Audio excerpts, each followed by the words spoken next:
Yo guys, balik lagi di Uki Kelvin Official bersama saya tentunya Uki. Kita balik lagi mau bahas tentang kasusnya Munir, maaf guys, Munir guys. Wah, kasusnya seperti apa? Aku penasaran banget sih ini kasus ini kan sempat meledak tahun itu ya. Sekarang aku pengen tahu kasusnya, sejarahnya seperti apa ya. Kita lihat bareng-bareng guys, kita belajar sejarah bareng-bareng ya. Bismillahirrahmanirrahim. Aku adalah aktivis HAM yang meninggal karena kejadian ini. Perkenalkan, namaku Munir. Aku akan menceritakan kisah akhir hidupku. Begini kisahku. Pada 6 September 2004, aku melakukan penerbangan dari Jakarta menuju Belanda untuk kuliah. Saat berada di dalam pesawat, aku diberikan jus jeruk. Tiba-tiba saat setelah meminum jus itu, perutku mendadak sakit sekali. Hingga akhirnya mendapat perawatan. Pada 7 September 2004, aku meninggal sebelum sampai di Belanda. Hasil autopsi dari Institut Forensik Belanda, aku meninggal akibat racun arsenik dosis 2 gram. Pada 14 Maret 2008, pilot Garuda Polikarpus ditetapkan sebagai tersangka karena dianggap bekerja sama dengan BIN. Dia divonis 14 tahun penjara. Menurut media, aku dibunuh karena memiliki data penting, seperti kasus penculikan aktivis 98.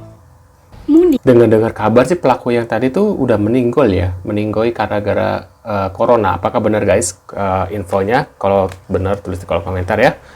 Kita lanjut lagi. Munir tidak bilang kalau Prabowo tidak bersalah. Munir tidak pernah apa nih? Kita Munir tidak pernah bilang bahwasanya Pak Prabowo itu hanya dikambing hitamkan dalam proses penculikan para aktivis atau penghilangan paksa di tahun 98-99. Mari kita buktikan. Kalian juga harus tahu satu hal, bahwa video yang hari ini beredar di FYP TikTok kalian itu adalah video yang memang dipotong dan bukan video fullnya. Kalau misalkan kalian mau akses video fullnya, silahkan kalian tonton satu persatu di laman YouTube Kontras. Kalian juga harus tahu Kontras itu adalah lembaga apa. Kontras ini adalah merupakan salah satu NGO yang bergerak untuk kemudian menuntaskan berbagai macam pelanggaran HAM berat di masa lalu, dan Munir adalah salah satu koordinator dari Kontras itu sendiri. Dan kalian tahu Kontras sampai hari ini masih memperjuangkan kasus ini. Di video tersebut Munir berkata seperti ini. Sejak kasus penghilangan orang ini ada yang dihukum. Pertama dari Special Force ya, dari Kopassus. Ada 11 orang Kopassus di membentuk apa yang disebut tim mawar penculikan terhadap 11 orang, 9 orang sorry. Tapi sebetulnya ini hanya scapegoat ya, ini kambing hitam. Tersebut itu tidak ada kemudian daftar nama Pak Prabowo yang diadili di pengadilan militer saat itu. Siapa aja? Ini dia. Sampai di sini, statement bahwasanya kambing hitam tersebut ditujukan pada Pak Prabowo adalah statement yang keliru. Di samping itu memang ada 2 orang jenderal ya, dan 1 orang kolonel yang dicopot jabatannya karena kasus-kasus penculikan ini. Letnan Jenderal Prabowo itu Pangkostrat, kemudian Muhdi itu Komandan Jenderal Kopassus, kemudian juga Kolonel Khairawan itu dari Komandan Grup 4 Kopassus. Tapi mereka hanya, kalau Prabowo hanya dicopot jabatan dan dipensiun percepat, sementara yang 2 ini hanya dicopot jabatan tanpa prosesi hukum. Kalau misalkan kalian sudah menonton video gue sebelumnya ngebahas tentang keputusan DKP yang kemudian memberhentikan Pak Prabowo dan beberapa nama lainnya dengan hanya mencopot jabatan dan tidak masuk ke mekanisme yudisial atau ke pengadilan, kalian tahu saat itu ada beberapa rekomendasi, termasuk salah satunya dari tim gabungan pencari fakta yang memang merekomendasikan Pak Prabowo dan nama-nama beberapa lainnya itu juga ikut diadili seperti 11 orang lainnya ke pengadilan militer. Namun faktanya mereka masih melanggeng bebas. Yang berikutnya, Komnas HAM juga sudah melakukan beberapa panggilan terkait dengan kasus ini, bukan hanya kepada Pak Prabowo, tetapi kepada nama-nama lain yang mereka memang sampai hari ini tidak diproses hukum. Ingat, kita tidak hanya berbicara tentang Pak Prabowo semata, karena memang faktanya ada beberapa nama lain juga yang mereka masih melanggeng bebas. Iya, 2 orang jenderal dan 1 orang kolonel yang menurut Munir mereka tidak diproses hukum dan hanya dicopot jabatannya. Itu yang terjadi. Dan jadi boleh dikata dalam kasus penculikan ini, substansi pelaku itu belum terjangkau. Motif penculikan masih dilihat sebagai individu-individu, bukan bagaimana rezim ini mempertahankan kekuasaan. Jadi kalaupun ada orang dihukum, tapi sebenarnya ini bukan satu proses hukuman yang benar itu. Cuman ini karena tekanan begitu besar dari masyarakat sehingga harus diakomodasi sebatas yang mungkin oleh militer dianggap aman bagi dirinya. proses hukum yang tidak benar. Iya, karena saat itu dinilai semua proses yang ada itu hanya sebagai bentuk formalitas dengan adanya tekanan yang besar dari publik, baik dari dalam maupun dari luar negeri. Buktinya apa? Orang-orang yang sekalipun diproses di pengadilan militer saat itu, mereka juga akan tetap bebas-bebas saja dan masih bisa untuk menikmati hidup mereka tanpa ada rasa bersalah akibat peristiwa penghilangan paksa saat itu.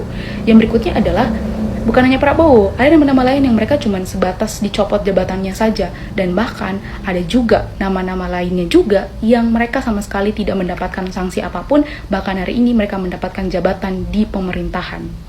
Lah, silakan kalian lihat tanggapan terbaru dari Mbak Suci selaku istri dari almarhum Munir, di mana beliau menjawab dengan sangat tegas, lugas, dan jelas terkait dengan misinformasi yang beredar sampai hari ini, potongan video dan beberapa oknum yang menjadikannya sebagai alat kepentingan politik terhadap situasi pemilu saat ini.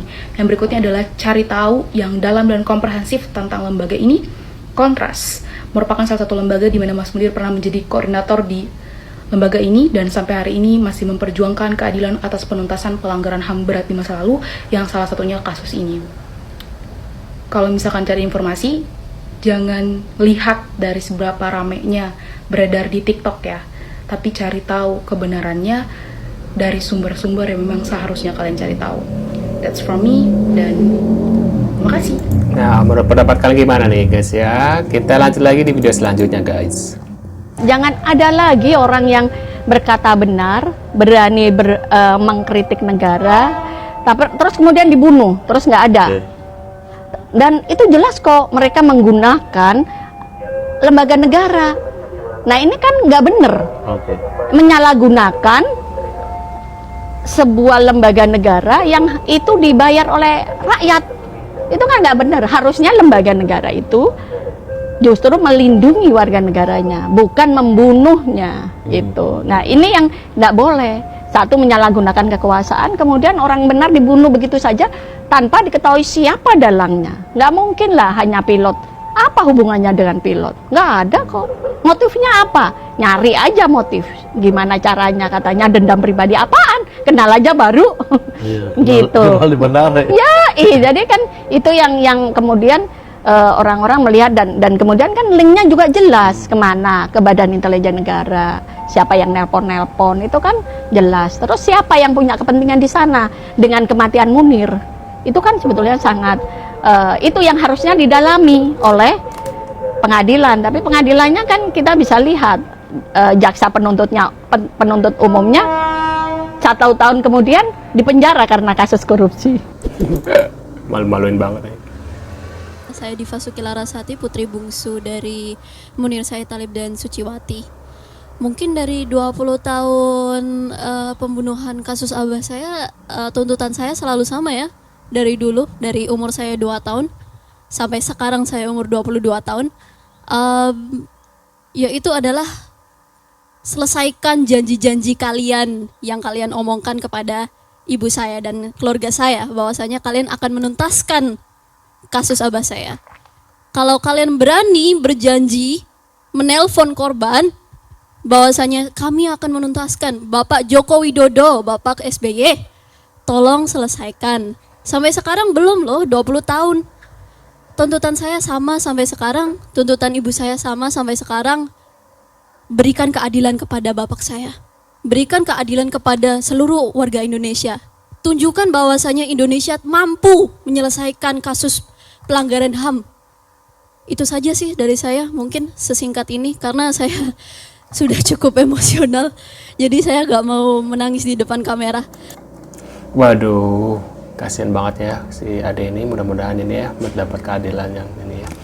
Menurut kalian gimana nih? Tulis kolom komentar. Terima kasih sudah ada dan jangan lupa bantu subscribe Oke Cafe dan sampai jumpa di video selanjutnya. See you guys.